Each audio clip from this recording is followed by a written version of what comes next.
So our first speaker this morning will be Dr. J. Gary Wheeler, who will be discussing gun safety and American crisis. Dr. Wheeler is the Chief Medical Officer of the Arkansas Department of Health and is adjunct professor in the Infectious Disease Division of the Pediatrics Department and the Bozeman College of Public Health at the University of Arkansas for Medical Sciences. Dr. Wheeler is chair of the Committee on State Government Affairs and a collaborator with the Richmond Center of the AAP. Please welcome Dr. Wheeler.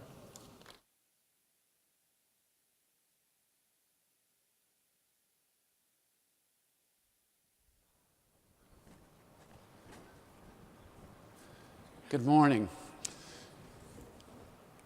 While there are a lot of things that were just mentioned about me, I am here primarily to speak to you as a pediatrician or child care provider.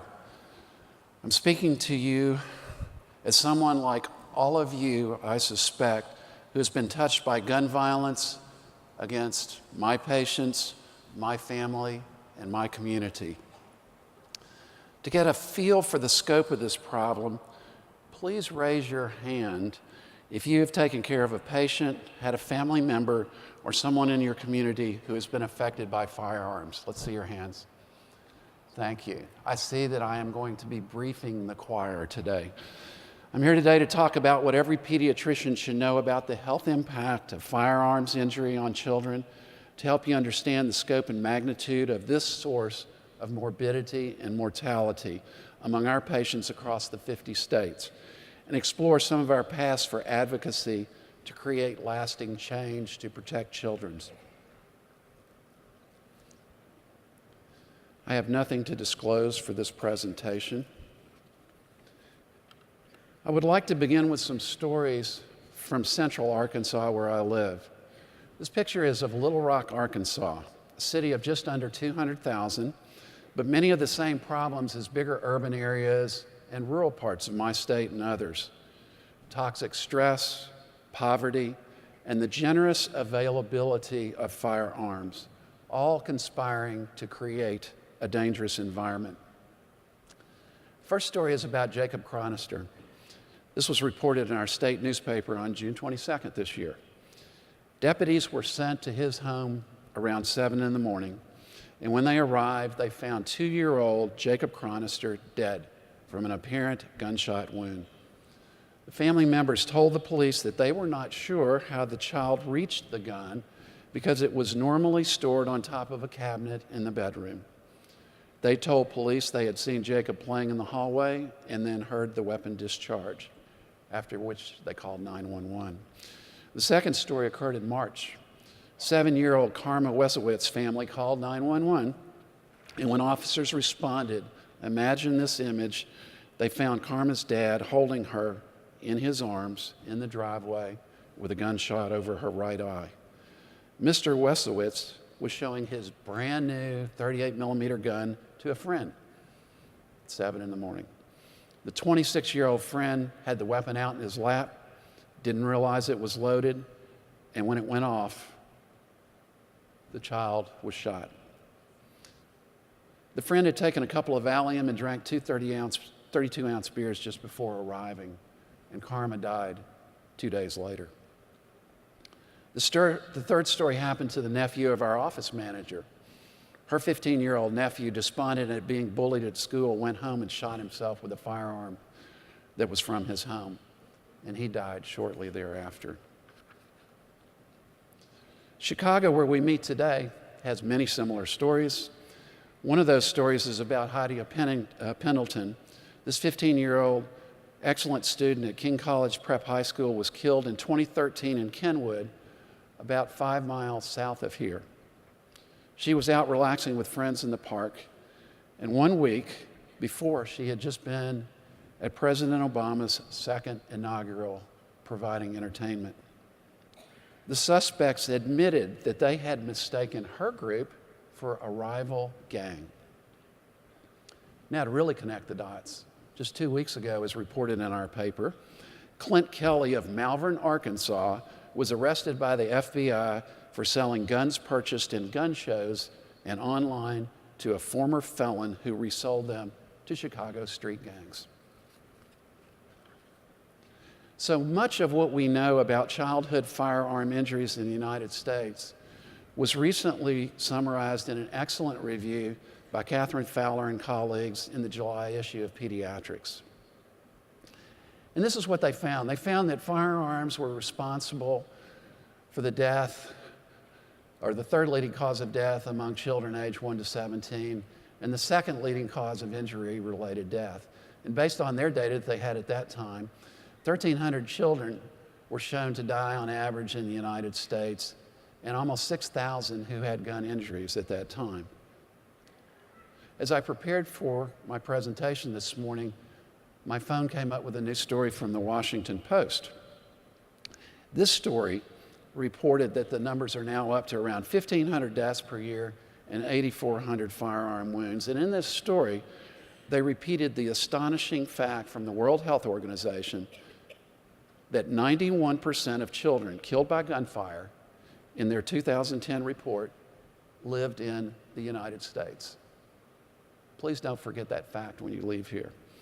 91% from the United States. And the good news is, one of the people that was helping them learn this information was Denise Dowd from Missouri Children's Mercy, who's a spokesperson of the AAP and has been active on this topic, illustrating how we can have an impact on media coverage of this. The other things that came from Fowler's article are that most of these deaths are related to homicide. However, there's been a dramatic uptick in the number of children who die from suicide, and it's really risen dramatically in the last few years. The other thing that was highlighted in this article is that black children die at a 10 times higher rate than non-Hispanic white people, the culmination of years and years of other disparities. In this article, they also provided some wonderful maps to give us a perspective on the state-by-state rate of firearm deaths by cause. This is a map of all firearm deaths, and you can see your state highlighted here. And they broke it down and looked at both suicides and homicides to illustrate the differences in the patterns in the communities from state to state. It would be suspected, and clearly is shown, that different states have very different mortality patterns. In Alaska, Montana, and Idaho, suicide occurs much more often than homicide. In California, homicides exceed suicides. In Louisiana, there are high rates of both. In Hawaii, very low rates of both. There are great differences from community to community, and we need to understand these differences. And we will need to be aware of them in how we develop policy at the state and the community level, so they come up with things that protect kids that make sense. We also know a few other things, and a lot of the incidence data that we have just builds on observations from years and years past. We know that lots of children live in homes that have guns. In my state, up to 2/3 to 3/4 of homes in some communities have guns in the home. We also know that frequently these are unsecured. Those of you who take care of children know that young children have the ability to discharge firearms and that they're curious. We also know that older kids are impulsive.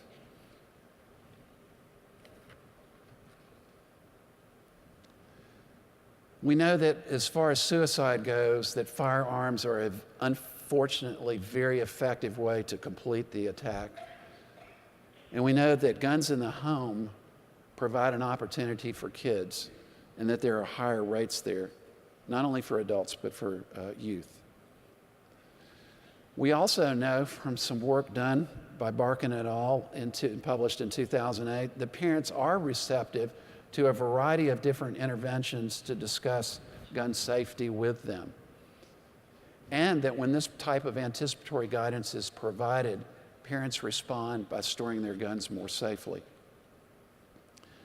So, one of the questions we've been asking ourselves over the last few years is, can we still talk to patient families about safe storage of firearms? And our colleagues in internal medicine answered this question very decisively in their journal in August of 2016. This is another one of our challenges as advocates, to dispel any myths about providing anticipatory guidance on firearms. Yes, you can. And why can you? Because over 5 years, there have been long legal battles in Florida to win the rights for physicians to discuss this with their patients and families to prevent pediatric gun injuries and death. It began in 2011 when Florida passed a law called the Firearm Owners Privacy Act. This act went through many iterations, some of the earliest which included imprisonment and fines of physicians who actually dared to talk to their patients about safety. And anyway, the final law was signed by Governor Scott in 2011, and that law ultimately would send any physician for whom a parent complained about that discussion about guns to the Florida Board of Medical Review for possible sanctions. So immediately when that happened, the primary care groups, the Academy of Pediatrics, Family Physicians, College of Physicians, and others, along with 6 physicians, 5 of whom were pediatricians, filed an injunction against the enforcement of the law. And they argued that it violated their free speech rights. And in February, finally, after years and years of legal back and forth, the U.S. Court of Appeals voted 10-1 to uphold the lower court ruling against the Privacy Act. And because of this,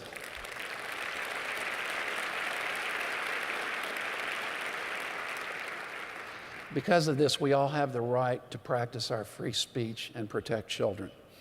This decision was a major victory for Florida pediatricians and physicians everywhere. And we're very, very grateful for all those who participated in that work. The things that were learned from that decision were that Florida spent a heck of a lot of money trying to defend it in a lot of their Attorney General office time and others. And actually, that has had a deterrent effect on other states where this type of legislation has been introduced. And fortunately, no other states, through the work of many of our chapters and our state office at the Division of State Government Affairs, have been able to prevent any further laws like this. The other thing is that because Florida chose not to take this to the Supreme Court, we are unlikely to see any further challenges, and for the moment, it appears that we're over and done with trying to defend these type of law, to prevent these type of laws. In other words, we won this battle.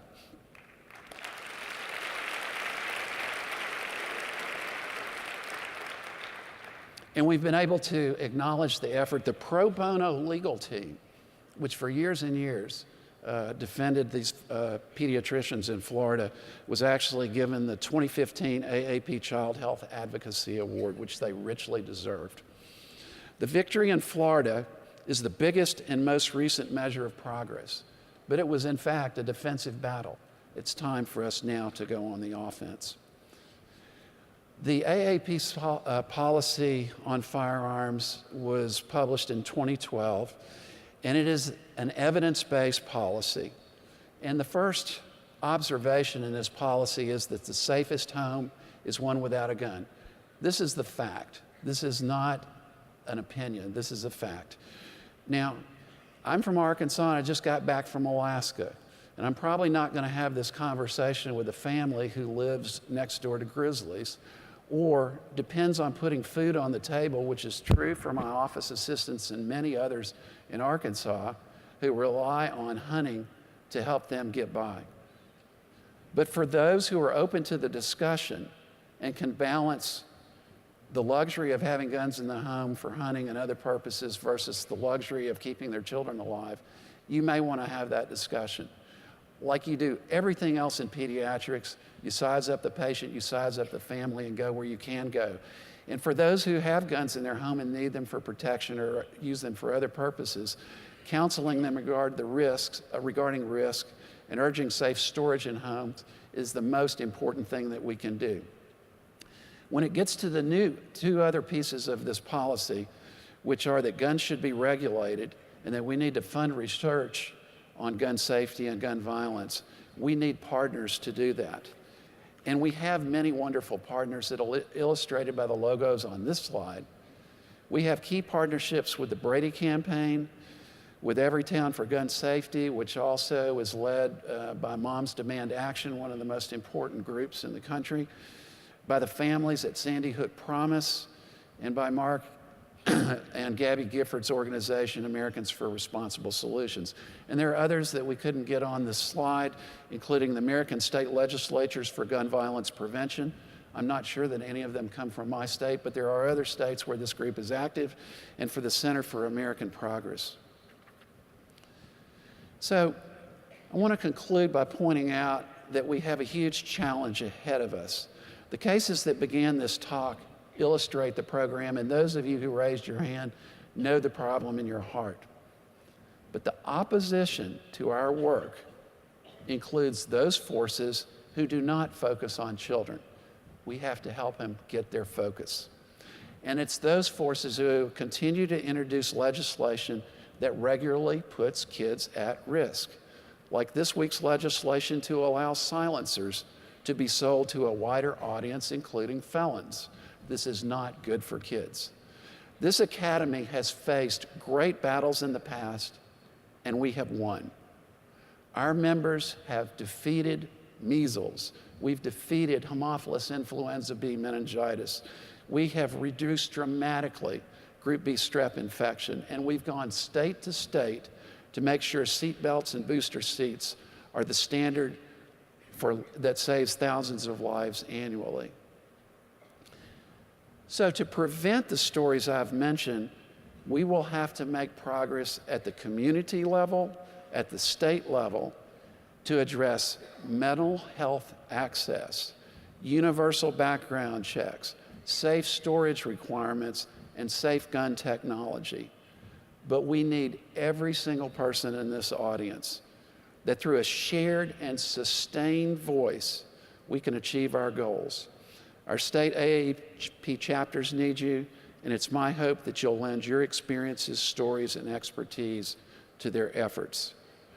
There are many of you who are already on the battlefield, and I wanted to acknowledge all those who had their hands raised. But I also want to acknowledge my colleagues in the Council on Injury, Violence, and Poison Prevention, who have been working for years on this. Kyron Quinlan, Ben Hoffman, Mary Aiken, to just mention a few. To the chairs of the State Government Affairs and Federal Government Affairs, Ann Edwards, Marsha Rollison, Linda Young. To people like my personal hero, Joe Wright at Howard University in DC, working with all of our partners there to educate and raise this issue up, and all of you who have stepped forward.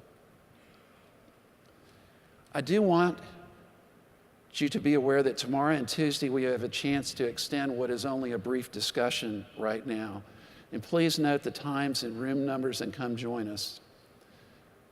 After Sandy Hook, this academy and many of you did some very heavy lifting to try to move our Congress forward on this issue. While we have not had great success there, we had you in the halls of Congress, and we were working towards gun safety, an incremental battle. Consider this morning a revival tent, and let's all get up and get busy. Thank you.